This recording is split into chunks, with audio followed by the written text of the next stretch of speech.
tumayong balahibo ko nun, sir, noong panahon na nakita ko, naku, andyan yata si VP Sara, andyan si Bongo nakapasok na. Ang penalty nito ay 4 na taon nata na kulong. Who gave you the order? I take my orders from the Chief of the Philippine National Police. So, Chief PNP. Ang ano po namin is really to assist ang PCTC po. Kaya nga. Oh, PCTC, did you or did you not give the order to General Marbil? No. No. So, General Marbil, are you lying? General Torre, may violation ho ba sa arrest ni former President Duterte? No, sir. Any person arrested or detained or shall be allowed visits by or conference with any member of the immediate family or any medical doctor or priest, minister chosen by him. I saw the video, sir. President Duterte was asking for his own doctors. Sir, we have substantial doctor. Ang sabi kasi dito, his choice, hindi nyo choice. I saw the video wherein you're saying 2-star, ako na nagdedesisyon, I will not allow VP Sara in. Tama? Yes, sir. Hindi ba siya anak?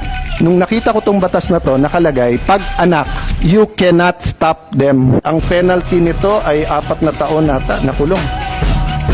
Bawal na pigilan yung anak na bumisita. So, it's your call to violate the law.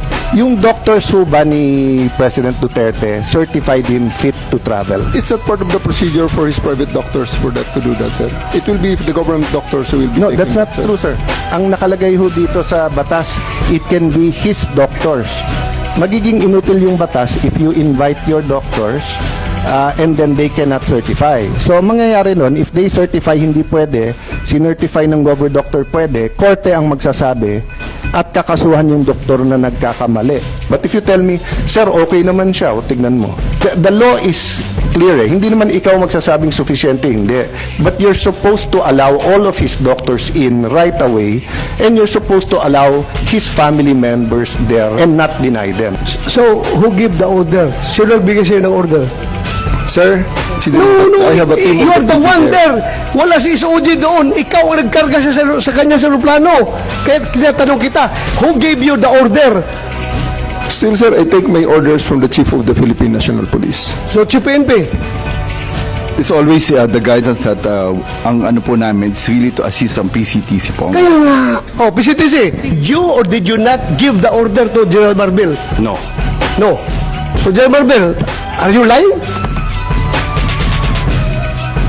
So I'm not lying, but I just want to have the executive privilege po regarding this matter. This Ay, operation matter. nandito na tayo eh.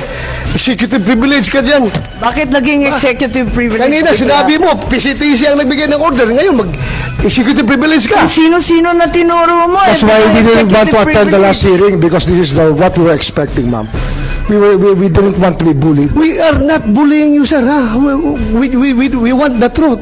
Secretary Remulla, I recall that General Torre, nagbigay siya ng interview na sinabi niya, bigyan lang ako ng eroplano. Ako nang bahala dyan. Arrest him and bring him to the Hague. Yun na. Simple as that. Arrest him and bring him to the Hague. Sagot ko lang, sir, bigyan mo ko aeroplano. O di ayos. So Secretary Remulla, nagpa-interview na si General Torre. We're not bullying him. He voluntarily gave this interview. Sinabi niya na siya talaga. Paano ba yun? Sino nag-utos sa kanya? I gave them the advice. That, So kayo number ang one, nagutos? serve the warrant of arrest. And number two, surrender him to the Hague. That's what the law provides. So, sir, you're the one giving the orders. Well, in some ways, because I gave them the legal basis for all the actions that happened. So, you're the one giving the orders. If I have to be the one, then if I am the one No, sir. that is referred to, I will admit it.